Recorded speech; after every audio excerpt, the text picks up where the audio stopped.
కూకట్పల్లి బాలిక హత్య కేసులో పోలీసులు పలు అనుమానాలు వ్యక్తం చేస్తూ ఉన్నారు. ఆ భవనంలో ఉన్న వాళ్ళే హత్య చేసినట్లుగా అనుమానిస్తున్నారు. చేతబడి కారణంగానే బాలికను హత్య చేసి ఉండొచ్చని అనుమానిస్తున్నారు. బాలిక ఒంటిపైన 18 చోట్ల గాయాలుండటంతో పోలీసులు అనుమానం వ్యక్తం చేస్తున్నారు. బాలికకు తెలిసిన వాళ్ళే హత్య చేసినట్లుగా నిర్ధారణకు వచ్చినట్లుగా సమాచారం అందుతోంది. బాలిక తల్లిదండ్రులకు పరిచయం ఉన్న వాళ్ళను ప్రశ్నిస్తున్నారు పోలీసులు.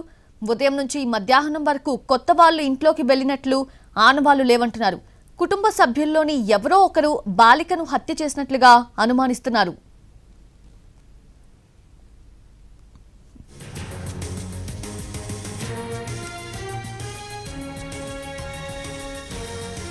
కూకట్పల్లి బాలిక హత్య కేసులో పోలీసులు పలు అనుమానాలు వ్యక్తం చేస్తూ ఉన్నారు.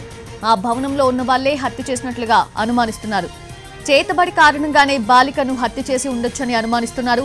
బాలిక ఒంటిపైన 18 చోట్ల గాయాలుండటంతో పోలీసులు అనుమానం వ్యక్తం చేస్తున్నారు. బాలికకు తెలిసిన వాళ్లే హత్య చేసినట్లు నిర్ధారణకు వచ్చారు. బాలిక తల్లిదండ్రులకు పరిచయం ఉన్న వాళ్ళను పోలీసులు ప్రశ్నిస్తూ ఉన్నారు. ఉదయం నుంచి మధ్యాహ్నం వరకు కొత్త వాళ్ళెవరూ కూడా ఆ ఇంట్లోకి వెళ్లినట్లు ఆనవాళ్లు లేవంటున్నారు. కుటుంబ సభ్యుల్లోని ఎవరో ఒకరు బాలికను హత్య చేసినట్లుగా అనుమానిస్తున్నారు.